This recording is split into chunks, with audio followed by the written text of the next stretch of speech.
3, 2, 1.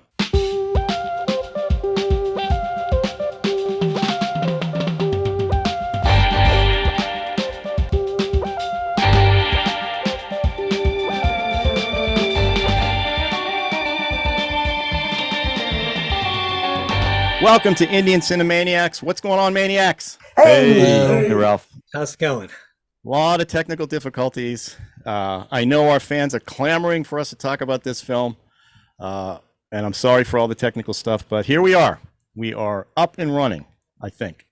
So Well, hello. we're delayed because we usually film on Tuesday nights, and it just didn't work out. It didn't work out. John was Friday away in night. Connecticut, driving the wrong way on 95. Debbie was playing We poker. feel we get the whole team. That really has nothing to do why the show didn't happen. We were preventing Debbie from a big poker tournament, which I'm glad she was able to make. So here we are all together.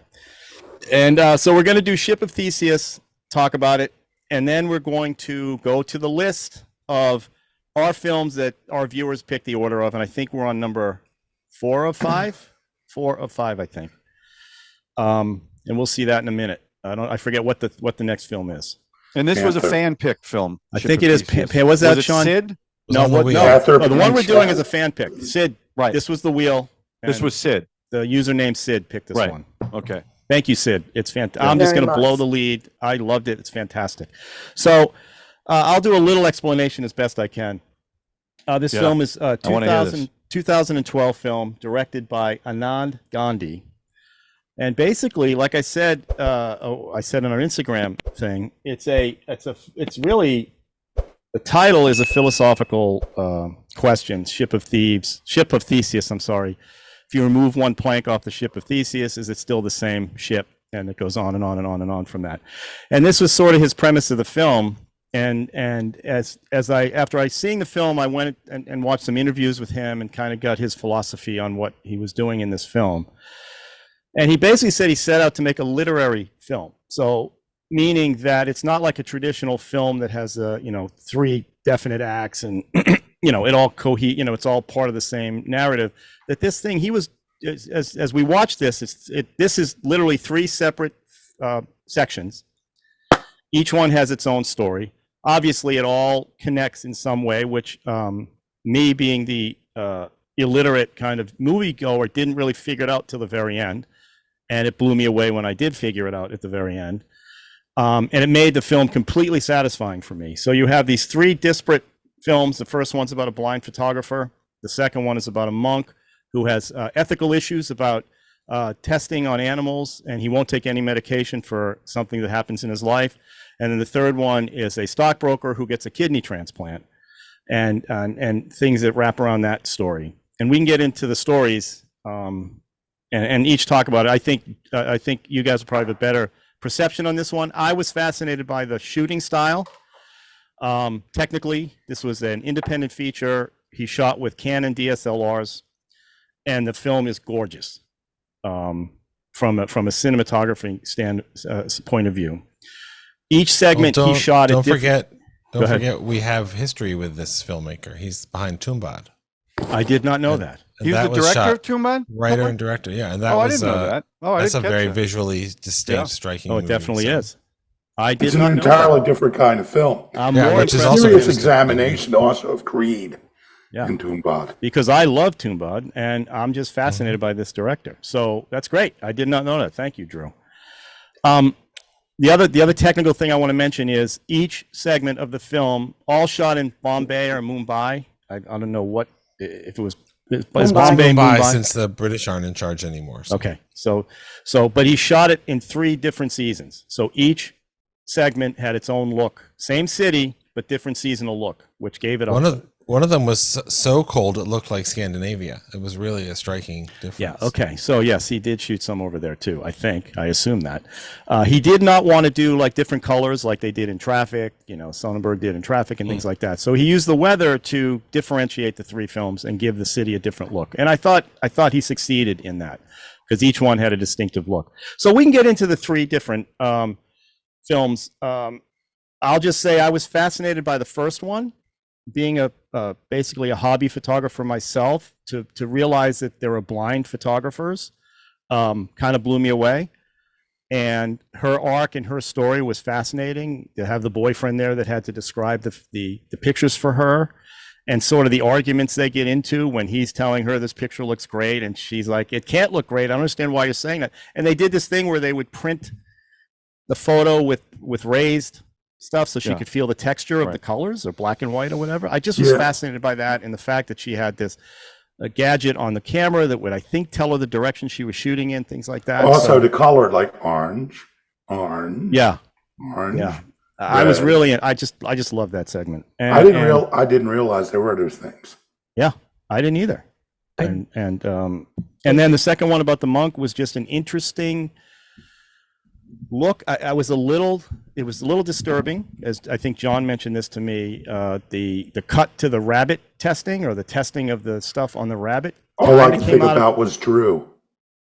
I was thinking about. I turned it off after that, and I watched it the rest of it the second night. It just I couldn't get past that. It really bothered me. Well, I didn't think you'd make it that far, if you know what I mean, but I'm glad you did make it through that other. No, I was psyched about the male frontal nudity. I thought that from a film's perspective, I really enjoyed that. And Ralph told me about it. You saw more than she did. He called me very excited about the full frontal nudity. It's awesome. So I really embraced it, because there's nothing better than full frontal nudity. 100%. It's ironic. It's ironic you say that, since you sat through what, like 2.5 hours of The Flash, and there's no penis in that at all. So no, there's ass though, but there's flash. So I commend you for sticking it out. Well, Debbie and I started watching another film. You know, it was because we had a hard time getting this one. We didn't want to do Fandor, so we were by mistake watching this film, Ship of Theseus, on Pornhub. And after 20 minutes, I'm not even going to do a rim shot because my rim shot machine broke. That's another genre. On YouTube. I watched this on YouTube. Did anyone else watch it? I watched it on YouTube. I watched it on Fandor. Got a free trial. And I've got to cancel it. I think it's coming up on a week now. Yeah, I mean, it's definitely on YouTube much to the as well. network. Anyway, but again, that scene comes out. It doesn't come out of nowhere, because we've just seen the trial where he's part of the trial against the people. But it is a shockingly just scene that shocks you, and you're like, what is going on here? Also, it ties it to the first story. Right. Absolutely. Well, I think for our audience, just tell them what exactly is the ship of Theseus. And this is a story based on mythology, and the Greeks, they're great for thinking. And they're always thinking, and the idea of identity, it's all philosophical. This movie is so beautifully done. It ties everything together in the end. Like, what constitutes identity? Is it that guy has the liver, the eyes, what was the order? Well, the actual ship the story is there's a ship, and you replace a plank on it, and you put another plank on it, but then you use that plank to build another ship. Then you take another plank off of the ship of Theseus, and then you replace with another plank, and use the plank from Theseus to build another ship. And eventually, you've taken all of the planks from the ship of Theseus off, and you have all new planks on it. And then you have the other ship that has all the planks from the ship of Theseus. So which one is the ship of Theseus? Or are they both? The way I understood this was, he's the guy that killed the centaur or the minotaur. It's the mythology. Yeah. So brought it back. So the ship was like a shrine. And as it started to rot away, they kept replacing pieces of it till there was nothing left of the original ship. Well, right, that's the question is it still the same ship with all the pieces now gone? And or the sum of its parts. If they saved all the old parts and rebuilt another ship with the old parts, is that the original ship of Theseus and this one not? There's a whole WandaVision. I'm sure you Marvel nerds saw the WandaVision. There's a whole ship of Theseus show where the two, what's that big red guy? What's his name? The Vision? The Vision, thank you. The big red guy. There's two visions, and they go through the whole ship of Theseus, and it's like, am I part of you? Are you part of me? So this is... there's a lot of that in pop culture and different things if you start to think about it. Because the question is really, is identity, as Debbie was saying, is it form or is it matter? Is it the shape of something or is it what it's actually made of? And of course you can make arguments in both, but I mean, if you look at human bodies, they I guess that our cells keep dying and regenerating. So are you the same person that you were 10 years Every ago? 'Cause 7 none of your years, cells or are 7 10 years, years I old. think it is. So, that's a question of identity. Look at Star Trek. They beam you down to a planet. They literally pull you apart into molecules and then put you back together. Is that the same person? I mean, you feel like the same person. This but is it what the I same loved person? about this film. In the Prestige, they basically did that, and it wasn't the same person. Right. So Sometimes he was ways the to man argue in the about it. thing. Sometimes, As I was watching Right. the film, I didn't. The connections weren't hitting me until the very end when he walks in. He goes into that room, and I see the monk, and I went, Right. What's going on? Is this heaven? And then it all clicks in. it was like the end of Lost. I didn't see Lost, but it was good. So. And then I knew when I saw the monk, I said, "Oh, now the girl's going to walk in," and I knew Right. at that point, and it just blew me away. And Yeah. I thought, this is such a beautiful. I called John. I said, "This is the best Indian film I've seen, I think," and I think also I'm going to say one of the top films that I've ever seen. That's how Well, powerful I felt about this one. Ralph, you might be a secret philosopher, and this is your cue because, this movie has such intellect. I mean, really, it's so beautifully put together, and it does explore a basic concept in philosophy and mathematics too. Identity, A is equal to A, all these things. And it's just, I love philosophy, and this movie just captures and then once you get hooked on this movie, you can study all the Greek philosophers from Aristotle, Plato, Socrates, all of those cats. Well, it did. I watched about 10 Ship of Theseus YouTube videos to explain, the whole thing, which is great. If a movie does that for me, I'm thrilled.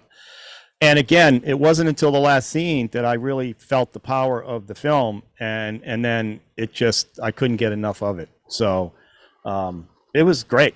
I loved this film. I really loved. I'm sorry, I didn't mean to jump in there. I'll jump in. So, No, I left a space, so that was good. I stopped speaking. Okay, So jump. that's rare for me. I know. To actually wait till there's a space. But Well done, sir. I thought, I liked all three of the stories. I thought the first one was fascinating, and you left out a key element of it.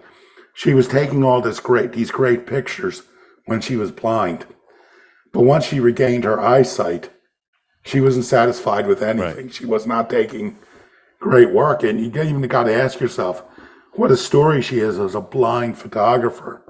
Now she's just a photographer too. Well, and she put the blindfold back on by the end of that. Yeah. She didn't. Yeah. So. Well, do you remember when she was being interviewed at her exhibit and she was being asked about her influences, and she said she was inspired by Susskind's Perfumer. So I don't know if you saw the movie Perfume, the Story of a Murderer, which is based on Peter Suskind's book. And and she mentions this, it's about a guy who is trying to capture specific scents of times and places and people. And he ends up wanting the perfect scent of a beautiful woman. So he becomes a serial killer.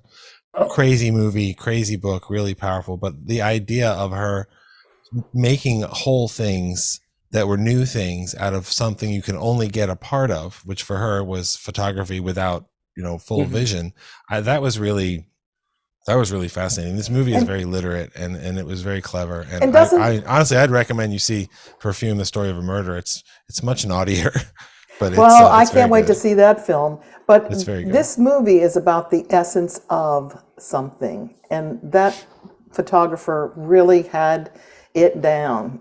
She was looking for the essence of, and Perfume, when you said that, it just made perfect sense. We have to watch that. Definitely. Yeah, and also now I don't feel so bad about something from my youth. When I was in college, we ended up having to do some phone soliciting, and we were selling these photo plans, me and a friend of mine, Jim Jackson. And at one point, we're doing cold calling, and a guy calls and goes, "I'm not interested in this. I'm blind." And to which my friend Jim, ever the salesman, goes, "Yeah, but you can still take pictures." And that really, I'm tied right into this thing, but to me, the more interesting story is the second one. Well, they were all interesting, but the second one is, here he is, we got a guy, he's an animal rights activist. He's also a monk He's an atheist, but he believes in the spirit. And when a chance comes, he has cirrhosis of the liver. He's losing his liver, and he refuses to take a transplant. And everyone around him, any medication. Or any medication. And all of his friends are like, you're dying for a thought ideal. You're not real, none of them wanted to see him go, but he was willing to die. And then he started not eating or drinking. A monk is allowed to do that in the terminal stage. But people are still coming to him. And one person asked him, he goes, I need to know, can you tell me the truth? Does the soul really exist? And he just says, I don't know. Though he had been very firm about the existence of the soul. And then he turns to somebody and goes, I'm called a doctor. I'm willing to do this. See, that's definitely Socrates right there, because he had to drink the hemlock. And it just ties into that philosophical bent, Yeah, but to me, the more interesting thing is the very last shot that Ralph was talking about, where we see our third character come in. In the final scene of the movie, there was the third character, and we'll get to that in a second, was invited to I don't know it was at a museum, but kind of a weird memorial service where the young man who died and gave him his kidney, they were going to show things of him. They weren't going to show pictures of him, but it was They were going to show something he made. Yeah, it was a video he made while spelunking. And of course, the fact that he's in a cave is also like Plato, where they were looking at the shadows on the cave and trying to determine the forms. So, that was also very much into the Greek mythology. So it's funny. It's funny you say that, because I think that's a legitimate way to read the cave, that it's the allegory of the cave. But my first thought of it was, because you're watching this dead man's film as he's going through this cave, and it's a labyrinth, like what Theseus escaped from, and some of him escaped. But we're watching a video of a man who will never leave the labyrinth, and I found that like really vivid and moving, and pieces of him will end up in these other people that are watching. It was really beautiful and really simple at the end of it. And I knew how it was going to come together, but I was so absorbed in each story, I stopped thinking about, like, the Egyptian actress who plays the blind woman. I thought it was just riveting. And then by the time you get into the Janus monk story, I forgot about her. And then by the time you get into the stockbroker and his relationship with his grandmother, and then their trip to Scandinavia, I forgot about them. Just to see them all together was really beautiful. And then to make this dead man that we never met, we don't know this guy, we don't know anything about him, and they're like, well, we're going to show you something about him. And then they tied it into him, being stuck in this labyrinth of death, and yet somehow part of him escaping. I thought that was really beautiful. So the second story about the monk is, I think, the most explicit about the philosophical things. Like, they ask these questions. That young man says things. The young like, man kept asking, like, where are you supposed? Why do you have to get ethics from karma? And what is this obsession with final answers? And I don't know if you saw, he had a Pastafarian T-shirt on. That's the Church of the Flying Spaghetti Monster, which is a religion that was created to say, stop teaching intelligent design and creationism in schools. We can make a religion where we worship a big, creature made of spaghetti and meatballs, and we have morals and we have ethics and we have all these things. So it's a political movement, but it's also a religion. So you could see where that kid was coming from, but the movie didn't say he's right, he's wrong, the monk is right or wrong, but they made it clear that I think the monk made a choice to live that he hadn't initially made, and that was the right choice. But I think it made another choice. He was wearing civilian clothes in the last scene. Oh, yes, right. Yeah, So it's not even clear if he's still a monk. Yeah, that's what I was about to say. To me, I took that as a sign, because there were no chances in this film. Everything. This was a really thought out film. Yeah. With a lot of design. Symbolism. So the fact that he wasn't wearing, he didn't have that thing, tells me that when he decided to take the liver, he gave up his the thoughts he had at that time. but he looked happy, and he looked not skin. That actor actually lost all that weight, almost died doing this stuff. My God, he was so frail. Again, Drew, are you saying that you knew you already had figured out the thread before the end scene? Well, it's about the story is about people receiving or wrestling with organs being donated, being received, and that whole thing about the organ is stolen, and the organ is stolen from a poor person, or the organ is stolen from a poor person that whatever, we can just pay him and he'll take it. That's a very real thing. Yeah, that you steal organs from people. It's very real. It's very upsetting, and the way that people encountered it, and the way that people ended up making that decision, or having the freedom to make that decision, when they got to that guy in Scandinavia, this was a man who I don't think was lived his life as a bad person, but he lied to himself.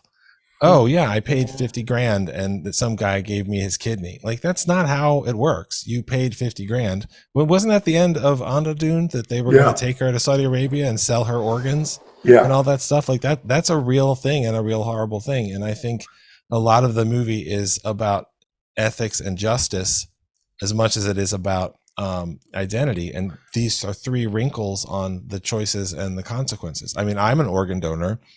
If I die suddenly and I'm young enough to be able to help other people live, or live fuller lives with my corneas, with my organs, with whatever, I would be honored to do that. And I think these people at the end of the movie are honored to have received it. And I am an organ donor as well, but I have a friend who worked in a funeral home, and he said the things he had to do, he took his organ donor thing off his thing. So I'm still an organ donor. I don't care.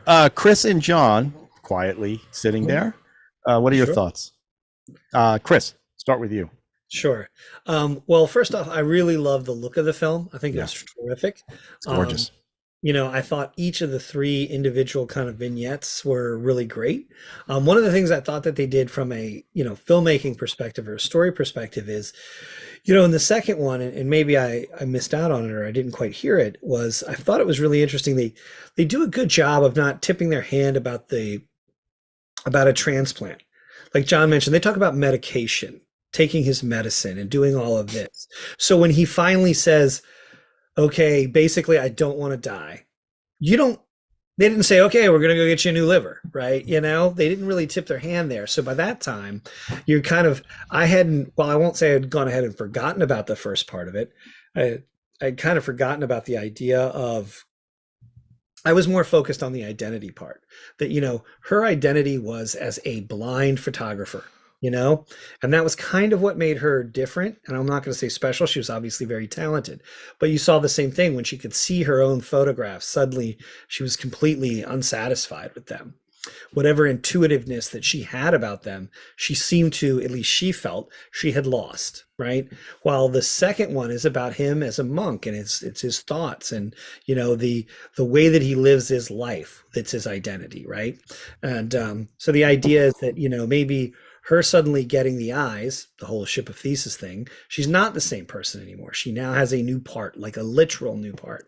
And I thought of it more of him, changing his thoughts as being, that was the element that tied it into the Ship of Theseus, but then it's still somehow or another, I don't know if it was just I compartmentalized or it was well done enough. I was very shocked at the end too.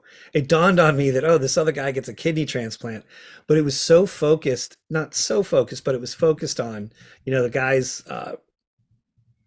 no, I'm not going to go so far as to say obsession, but his focus on money and, getting money and making money. And then what I thought was great about that is he goes through this thing, he has this crisis about, wait a minute, where did I get this kidney from? And he goes through this crisis. And when he gets to the end, right, and you find out that the guy who he's done all this stuff to get the kidney back to this guy, he's like, I don't want it. He's like, you know what? They paid me 20 times the market value. They're going to be paying me money every month. Why are you trying to F up a good thing for me, man? Go away. So much of it kind of had that, darkness around it. I wasn't thinking so much about the idea about the kidney. I was thinking more about, once again, the guy changing his perspective, not necessarily physical change that he undergoes, which he does. So when he walks in there in the end, and I did, like, you just say the monk in the background, it's like, holy crap. It comes as for me, and I've said this before, I don't try to figure things out when I'm watching a movie like a mystery. Like I want to find out that, oh crap, he's been Kaiser Soze the whole time, that, oh my God, Bruce Willis is dead. Like I like to get, totally blindsided by that stuff. Wait, are those spoilers? Yeah. Oh, okay. Well, I think guys. to me, Chris, like I knew that was where the story was going, but when I saw the end of the second story, when you see the monk sitting in that audience, I was relieved because to me it wasn't clear if it was too late. Right. Yes. I thought he had died in that. I thought so too. I thought so. That was like your heart kind of lifts throughout that scene, but there are different stages of it, of recognition, of pleasure, of joy for these people, and it's. Like you said, there's nothing not very thoughtfully chosen in the movie. And also and that third segment was such a different tone from the other two. It was almost a detective story with with the two guys. They were like his sidekick there who was getting stuck in the walls. He couldn't get through the walls. Yeah. All I could think of is I would die there. I couldn't live there. Well, and the I car was couldn't. getting stuck in the alley. I mean, that tone. I was uncomfortable. That's what threw me off. So I'm watching it. watching that last one. And it's one I could seriously follow, right? That one was a detective story. A little more linear storytelling. Right. The other two were a little more if you want to say anything, artistic. This one was the less artistic, and actually it had the biggest twist out of all of them with the ending and that guy saying, "Stay away from me. He's giving me all this money plus a monthly fee. Get out of here." Right. And this guy thought he was doing something really good, and it turned out, of course, that same guy attacked him for thinking he paid for that kidney. So he was confusing to him. Well, but that was an issue of what justice is in class as well. Yeah. Justice means different things to different people, depending on their station in life. So that's why when he goes in, and he kept saying, I have to go to this meeting, I have to go to this meeting, I have to go to this meeting. And when it pans over to the monk, like Drew was saying, I was like, I thought that guy was dead. So now my first thing is this like you're saying lost? Is this purgatory? Is this lost? Are we in purgatory? Is this? No, that monk's alive. He looks great. And then I said, oh, the girl's going to walk. Now I'm so smart. It clicked at that point, which is ridiculous. But and I was just like, oh my God, he got me. He got me. It's not about smart. I mean, this movie is a river, and you can see around a bend or not, but it flows in a way that feels very natural. He did say he directed as if it was a book, like a literary piece of work. That's why that rabbit scene in that second one just comes out of nowhere. Yeah, but now it's in there, right? It's in there. You've seen it. You see the brutality of what's going on. It connects to the girl, like Sean was saying. And it was just a beautiful weaving of stuff, and it got me. John, what about you?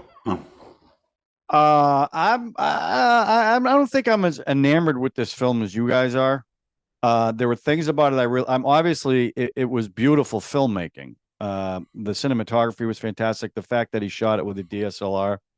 Now I know in reading this, he had 6.5 hours of footage, and at one point he sent it to some, I don't know if it was a school or something, where they could cut it any way they wanted. And I'm kind of curious about what was on the cutting room floor, because some of the issues I had with this movie, the vignettes ended very abruptly when you were kind of just getting into it. Like I felt once he was going to that thing at the end where he was going to find out who donated, that's when I knew what the connection was going to be with the other two. But when they showed the monk, my first reaction was, well, that's a cheat, because they almost implied I thought he had died in the vignette. I think the much more fascinating story would have been, because throughout that whole segment, he won't take medication. He's sticking to his guns, but something changed that made him get this transplant. I think that would have been fascinating to see. And with the photographer, I thought the same thing. The real fascinating thing for me would have been the process of her taking pictures, how that came about, how it works, like that little speaker. I that was really fascinating because I never heard of anything like that. I think it gave a distance, it gave color, and how do you frame up the picture? I thought that it would have been really fascinating. So that kind of got short-rifted, I thought. So I'm sure that there's footage that we haven't seen that would have fleshed it out. I also think, and it's funny because a lot of the commenters were real curious about how we each thought about this. In fact, someone even said, I don't know their names. I don't know everybody's name, but I think I know what everyone's going to think about it. And I think people know my taste in movies, and they probably understand that this isn't one in my one that I would normally be into, because there are things about it from an artistic standpoint. There were scenes in it that when his mother was needed the bedpan, that scene went on forever, a 2-shot, and it just went on forever. And I'm like, what? I don't understand the point of that. That you could have shortened that much. And the other one was the monks walking through the wind farms. That thing went on forever for no apparent reason other than it's a cool looking shot. That's why I'm going to do it. And that kind of stuff, I like some of that, but it was too much. And I think they could have chopped some. I would have liked to have seen more about the characters. And like, again, that monk story for me, I would have loved to understood, because I felt the same way when I saw him. I was happy that he was alive and looked healthy, but I want to know how he got from, I don't want to do anything because of my beliefs, to I took this and now I'm healthy. That would have been, I was really interested in that story. And I did like the last one the best because it had the most linear storytelling. So it's something you could follow. But again, once they announced he was going to go to that meeting, that's when I figured out that they were all connected. Now, I didn't know everybody in that room got the organs from the same guy. So again, does that person exist in all these people, right? That's right. Identity again. So I liked this movie. I can't say like from a movie perspective, like I really enjoyed it. I can't say that. Well, I found it really interesting. I found it visually stunning. There were some things in it that I thought were lacking for me, for just my taste in films. But I'm glad I'm glad Sid brought this, because he even said it's kind of an arty movie. It's very different from anything that we've seen, this type of film. And that's exciting to see, right? Something different. So that's kind of my take on it. That's how I felt about it. I'm John, blown away. I hear like you're blown away. I hear what you're saying, John, and you make a very good point about that. But now I want you to think about this for the final, and it'll take a while to settle this in your mind. Amir Khan is the monk. Oh, that's okay. That's Amir. Okay. Now here's the one step further. Now all the people that got the transplants, they're all going to die. Yes. And what if they give transplants? No, my point. Now don't make fun, because this is a very interesting concept for John, because I know if you think about it, these people will all die eventually. But what is the common denominator in all of them? They all have organs from one guy. Yeah, and the sum of its parts are more. There's than the individual. Thank you, Sean, because it's very complicated, but it's simple, like you said, Drew. It's very simple. So everybody in that story that got an organ is part of the soul. There's a part that is more than the parts, the atomic parts, or the wavelength, or the light. You know what I mean? That goes on forever. Well, I want to follow up on that, because it's, as we said, the whole movie is about identity, and it's also about, like, what does identity mean? And what does it mean to give an organ? What does it mean to get an organ? What does it mean to steal an organ? That sort of thing. And for me, John, that bedpan scene to me was one of the most important scenes in the movie, because you find out that, this guy has made a lot of money, and he's basically has a couple of conversations where people are like, well, like, what do you do? He goes, I don't need to do anything else. And he doesn't come off like a jerk. He's like, listen, right. I have a lot of money. I eat fine food. I have friends. Like, what else do I need to do? And so his grandmother kind of shames him. Like, what is that? Like, isn't something missing from your life? I would argue something is missing from his life. And so I think he helps his grandmother very kindly with the bedpan, which is very intimate, and he preserves her feelings and he preserves her dignity, but he did it because he was shamed into it. And I think that's okay to shame people into doing the right thing in certain situations. But when he goes after this guy who stole the kidney, that's the first time in his life he sees something and he goes, wait, something is wrong. This woman is crying because this happened. Someone stole his kidney. He came in for this surgery and we found out it was stolen. And he gets upset about that. And so that's what sort of sets him on what was probably really the first sort of righteous crusade in his whole life. Well, he And was so the even gonna, bedpan scene is when he thought he got the stolen kidney, he was ready to give it back. right, exactly, which was a thunderclap for this guy, because he is all. It shows like he's capable of doing the right thing. He's capable of helping someone who needs help, but he just sort of never really did it. And then it became personal, which there's a lot of people in this world who, there are people who will say, oh, I don't think gay people should have civil rights. Oh, wait, my daughter is gay, so now I think they should have civil rights. And that's sad that that's what it takes to get some people to do certain things. But at the end of the movie, you say that guy who's a wealthy guy, who's a successful guy, is also a decent guy. And he belongs with those other people, even though every one of them had a different journey about the ethics of how they got there. So... Well, I took the bedpan sign because the grandmother was an activist. Yes. And he was like ridiculing, like, what did you accomplish? But to me, him doing the bedpan, to ask you about whether to nurse or whatever was, is sort of like his reluctant activism. It's like you're seeing all he's doing when you first meet him. He's like, he's kind enough to be there, but he's not really there because he's on the computer the whole time. So it's sort of like, you would think he would not get the bedpan for her, but it's sort of like, okay, I get the bedpan. So I did think the bedpan scene was very important. And then, his own sense of personal guilt when he's like, well, what day did he give the kidney? Was his kidney stolen? It was the day before he got his. And he sends his friend down again and goes, see what blood type he was, and it's his type. And, that sends him on this mission. And it's interesting that, of course, he's a wealthy man and maybe he can afford a higher level of ethics than, or sense of justice than the poor guy whose kidney was taken. But, he's in the long run, took the money.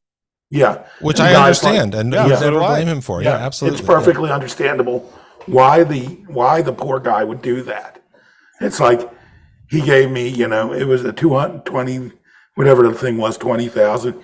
He gave me 600,000, and they're going to keep giving me money every month. So that's an interesting question. So he lost a kidney, so a piece of him is gone. Yeah. And he's taking the money.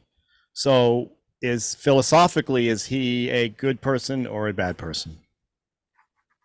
Well, I think he's outside of something like good or evil because he's a victim of a crime.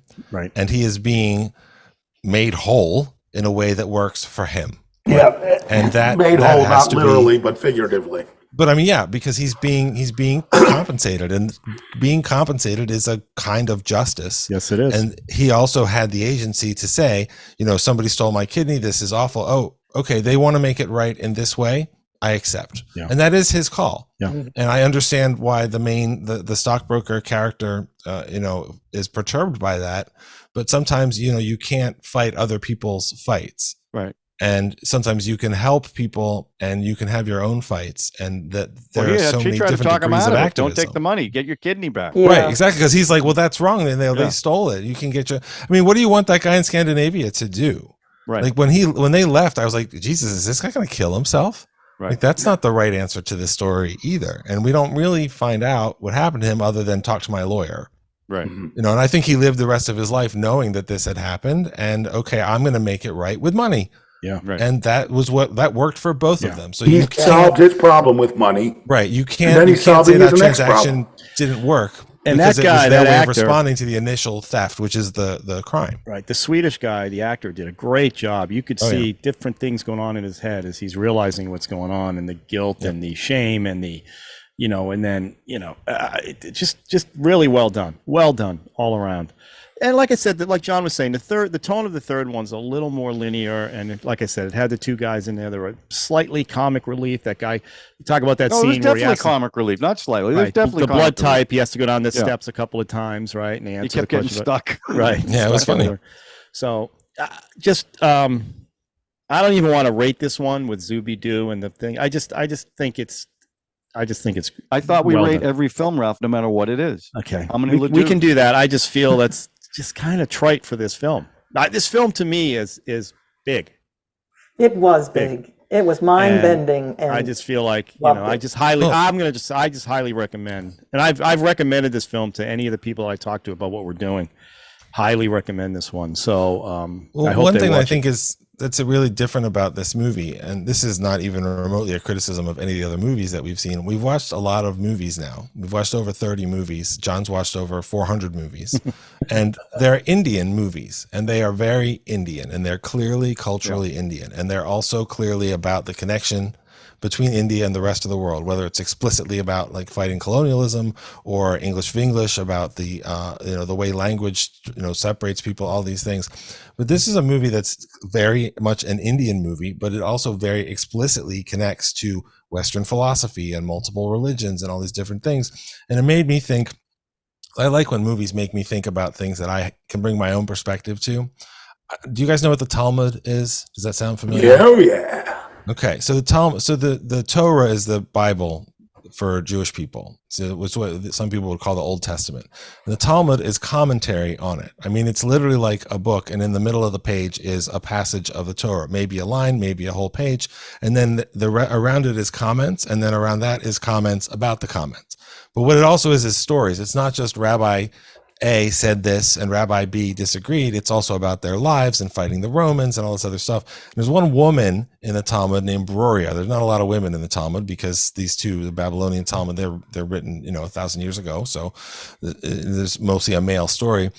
But there's a story about Broria where she is basically confronting something that has to do with keeping kosher, and keeping kosher is about keeping things pure and not mixing certain types of foods, things like that. And so someone has an oven, a stone oven, and it has been made impure. And they're like, how do I clean this oven? I don't understand. How do I make it kosher again? Maybe it had pork touched it. I mean, whatever it was. And her solution is, well, just break it apart. Because if you break it apart, it's not an oven anymore. And then when you put it back together, it's an oven that was never impure. And watching this movie and watching it about what does that mean? What does that mean to have things be pieces? In that case, it was purity, which is obviously very connected to a lot of different things in religion. And I think, frankly, very often destructive and everything. But just to see that jump out as like all these different cultures have wrestled with that. Wow, Drew, you're so cool to make that connection. That is, well, thank you. I just thought it was really neat because these are like that's from 1,000 years ago. And it's about the same kinds of things that 2,000 years ago the Greeks were watching. And this movie is 10 years old, and it's just as real and just as human. And I thought it was really beautiful. And that's why we hire you. That's why you get the biggest dollars on this show. Yes, I do get a lot more times zero than everyone else. That's right. If you pay by the word, that's probably also, I just want to point out, there's been a lot of organ transplant American films. And they're almost always thrillers. It's like someone gets someone's eyes, but now they can see the person who murdered this person, or they have the killer's heart, or this or that. Idle hand, or or the hand that's going to, the murderer's hand, And this looks at the thing as the thing. But this movie is so thoughtful and so rich, and the connecting everything about, especially with India in their belief in the reincarnation. You know what I mean? And having that. It's interesting that the organs are having reincarnation. Well, it's funny you say that because, this is all about life, staying, life. This is about staying here, not worried about what's going to happen. If anybody, reincarnation, the monk would be the first one to say, maybe, I'm going to die because I'm going to reincarnate. He wanted to live. Yeah. He wasn't going to take the back. Feeling about animal cruelty. At the end, he wanted to live. And it's about being alive now. And I think that's the point. And the fact that one man can give away all his organs and all these people have a second lease on life is pretty amazing and just fascinating. And the fact that they never showed him, they just showed what he did. That this was a cave guy, and he lived a fruitful life while he was alive. He probably died in an accident, I would imagine. If he died at 27 years old, he was looking at the Titanic descent. Yeah. So, look, the movie is both cerebral and very warm. And that's very special combination to see. And John, you talked about his 6 hours. I read the thing about the 6 hours of footage. What he did is he sent it out, and then he had a festival to see all the different versions that were created. That they cut. Oh, wow. That they cut. And I've done that in an editing class where 5 or 6 groups all cut the same footage. Oh, really? It is amazing what comes That's out cool. of that, because That's very everybody's sensibilities are brought to the table, Right. and everybody does things in different ways. And it's a fascinating experiment because it's surprising what comes out of the same footage. And I imagine Wow. that thing would have been fantastic. And the fact that he directed that film, Tumbad, is that the one? Mhm. The Yeah. horror film. I mean, this guy is like, I just love it. So I highly recommend this one. I hope everybody that I talk Thanks, to Sid. sees it. So Thank you. Sid, you guys, Sid, I know thank John, you. you're a little milky on it, right? I You're a give little it 3 Ladus. 3 Ladus. Okay, so you're going with that. Good. And Debbie, Bye. don't forget to watch Perfume, Story of a Murderer. Perfume. 5. Sean's 5 Ladus. Chris? Debbie? Loved it. Loved it. I would definitely give it 4. I really enjoyed it. I thought it was really good. It reminded me of a couple of other things, kind of the final scene that pulled it all together. If any of you haven't, or if you have seen Krzysztof Kieślowski's 3 colors, blue, white, and red, definitely check it out. It kind of pulls it. It has a very similar ending, somewhat similar, I should say. No transplanting, but just the idea that we all have a story, and that somehow we all have connections to one another. But no, I really enjoyed the film. I thought it was really just very well done. I liked the kind of the quietness of it also. In many scenes, it was very, it was a thoughtful film. I think that's probably the best way to talk about it, but not only in its content, but in its execution, I would say. I think that's a fair thing to say about the movie. Yeah. But I really enjoyed it. I thought it was excellent. Also, I want to say this film also reminded me of Jim Jarmusch's Mystery Train, where there were a lot of vignette stories. And what I thought this was going to be like was Mystery Train. I missed some of the weather stuff. But in Mystery Train, there's all these supposedly unrelated vignettes. But it turns out that they were all happening simultaneously. Like, there would be a stray gunshot while these other people are talking.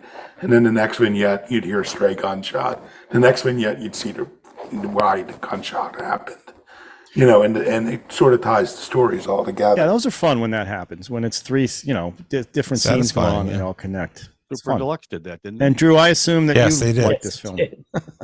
Yeah, no, I did. It's funny that you mentioned the 3 Colors trilogy, because one of my favorite Kieślowski films is The Double Life of Veronique, Yeah. which is about 2 women, one in Poland, one in France, and they're played by the same actress, and they live, because of where they live very different lives, but they're both the same actress, the same woman, and it's of course all about identity and what fuels identity. So that's a really good connection, I think.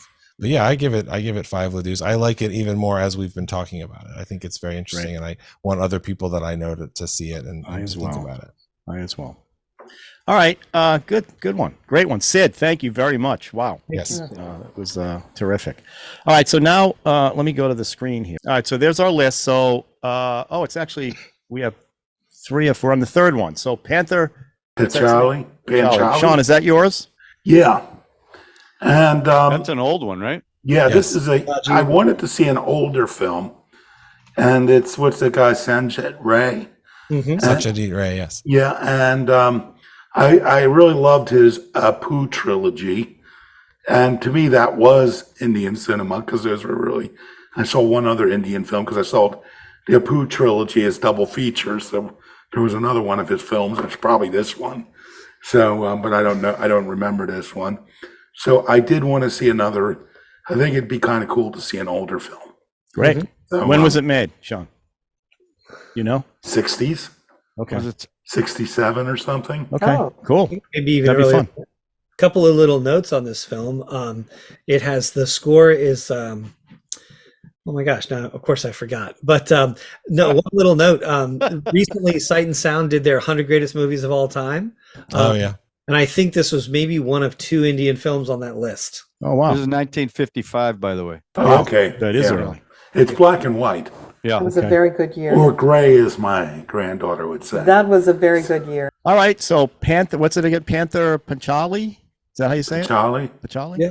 I think so. 1955, black and white. Woo, John, you're gonna love it. You're the other one who hates black and white film. Well, I'm gonna have to watch it, so I will. Of course, I will. Thank you. Thank Oh. you. Yeah.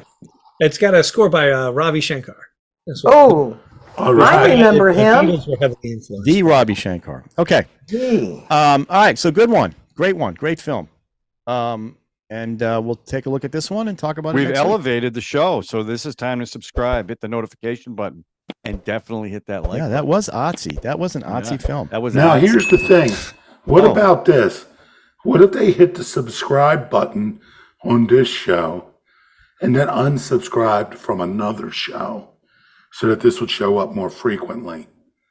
I don't want to hurt anyone else's show. I don't think that's I right. think he's Sean. talking about Yeah, our unless- other show. Are you talking about Unless what? the show dies and they donate parts to our show. Yeah. And that would then be they okay. donate. Oh, no. It's Subscriptions interesting and that notifications. we had so many technical difficulties when John was not here last week. So it's almost like the sum of our parts. It was meant to be. It was meant to be. We couldn't pull that plank out and be the same. We need So- you, John. You're planking me. Ship of Theseus you can use throughout your whole life now, which is fantastic. So, Do all right, it. everybody, have a good week, and ya. we'll see you next week. Sounds good. See you guys.